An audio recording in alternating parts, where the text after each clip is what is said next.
I'm here. I'm in class right now, so I wanted to get away from my students so I could talk in private. Okay, no, you're fine. Okay, all right. I was calling because I understood that we had an urgent need to answer the question or kind of resolve a question about tubal ligation.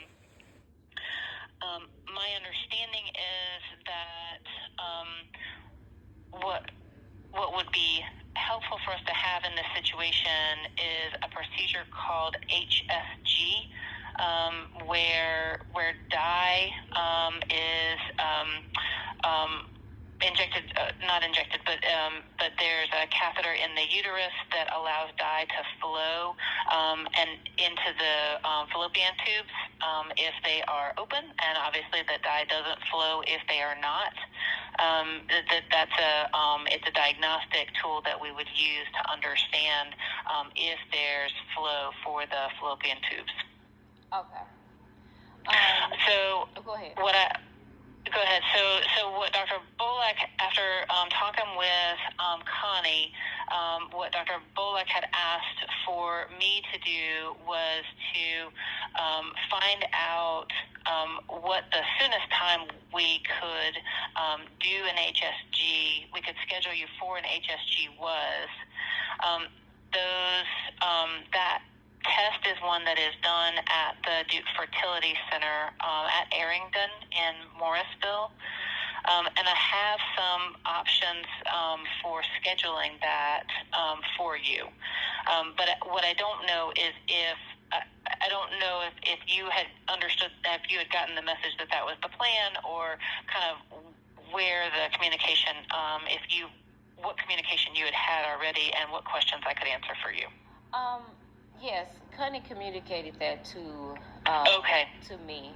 She communicated that to me. My biggest concern is that I shouldn't have to go through this because I discussed so many times with my surgeon, which is my OB, Dr. Nevis, that he was going to do the tubal ligation. Like, we already talked about it and everything. Right. Before my C-section, meaning like an hour before my C-section, the anesthesiologist came into the room. She was talking to me. She was going over everything with me. And I said, she was giving me the options for anesthesia. And she was telling me, well, we may go with this anesthesia, this procedure, because it lasts longer and I won't have to, do whatever. And I said, well, yes, because I'm having my tubes removed, so I definitely need, the anesthesia that lasts longer. She said, oh, okay, let me go back and talk to Dr. Nevis. She went back and talked to Dr. Nevis. She came back in the room and she said, Khadijah, I'm glad you mentioned that to me. Glad you mentioned it because I'm going to go with the anesthesia that works the longest. I can't remember exactly which one she said. And so that was done. During my C-section, I said, make sure they don't forget, because it's in my paperwork. All of this is supposed to be done. And I had discussed it the day before with Dr. Nevis. All of this had been discussed so many times. Yeah. So it's not fair that I have to come in for another procedure because it was already discussed. It's already in my paperwork. And this is not a small oversight, because when I talked to Connie at my postpartum appointment, I said, Connie, it was actually really trivial, but I was really asking her because I was scheduled with Dr. Nevis, but they canceled it. So I said, Connie, do I need to be on birth control? Is there a chance? Because I don't have any tubes, but is there a chance I could get pregnant? She said, well, hold on, Khadijah. She was like, what do you mean you don't have any tubes? I said, well, one was removed with my ectopic pregnancy. The history of the ectopic, right? Yes. I said, but the other one was removed during my C-section. That's what me and Dr. Nevis talked about, and etc. She said, I don't see that. She said, I see it. I see the words, but I don't see the pathology. Right. So she said, it's says it was done, but we need to have proof that it was done. I was like, okay. But see, the thing is, if I would have had sex and gotten pregnant, that's putting my life at risk. I'm only 8 weeks postpartum. I just came back to work last Monday. If I would have had sex and got pregnant, I could have gotten pregnant 8 weeks later. And that's a short interval. Like, it's not something that I'm taking lightly, because it's wrong. Right. And this kind of mistake is catastrophic for my health, for my mental well-being, because I'm stressed about it. And also, even, everybody's not spiritual, but on a spiritual level, because if I was to get pregnant, I would be so nervous to have the baby, because my health, my health, and I'm 40 years old. So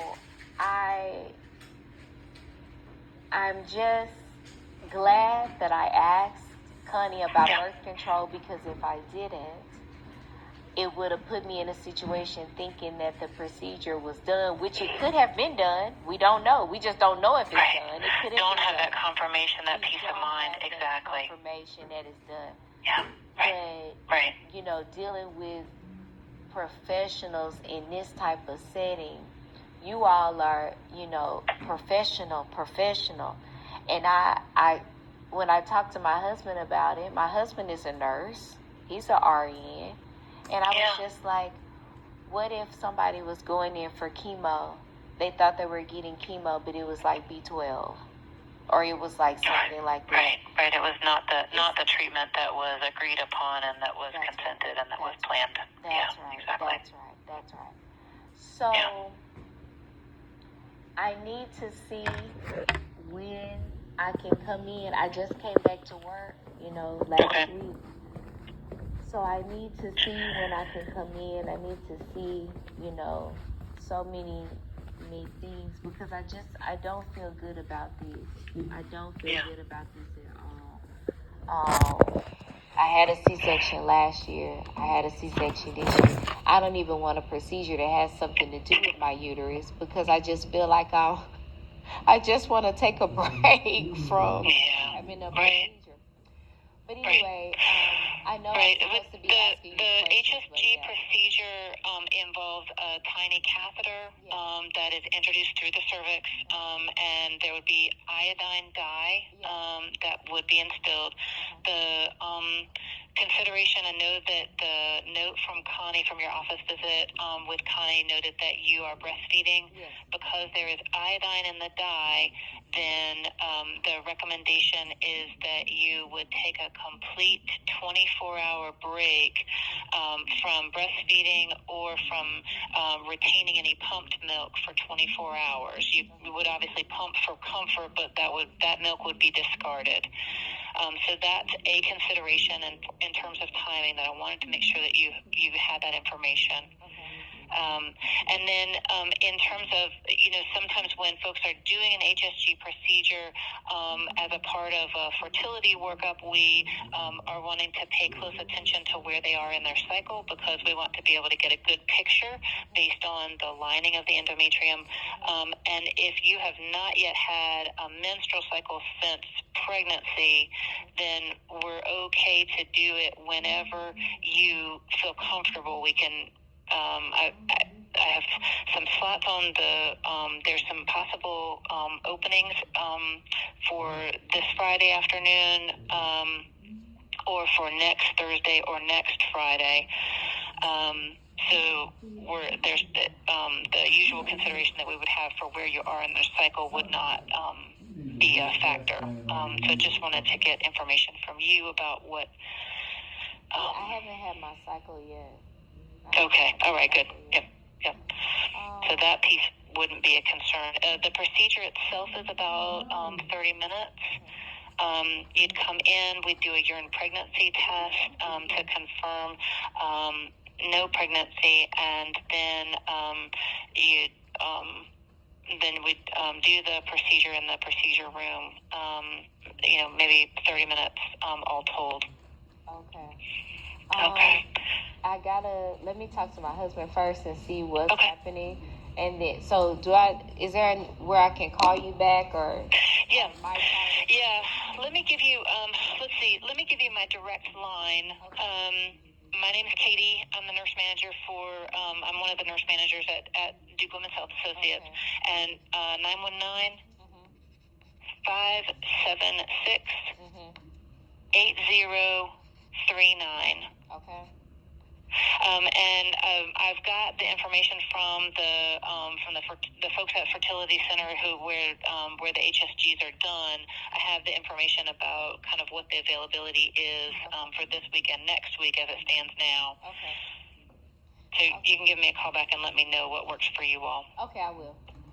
All right. Okay. Thank you. Are there any other questions that I can answer? And please accept my apology. You're absolutely right. This is not something that you should be having to deal with. This should have been a settled matter. Absolutely. Yeah. Yeah. I don't really have any questions. I'm just frustrated and I have concerns, but I don't really have any questions because I know with everything, like what you said, you'll explain the procedure and etc. But I don't really have any questions right now. Okay. Yeah. All right. I appreciate your time today. And as I said, just let me know how I can help with getting you scheduled for the HSG. Okay. Thank you. Thank you very much. Bye bye. Bye bye.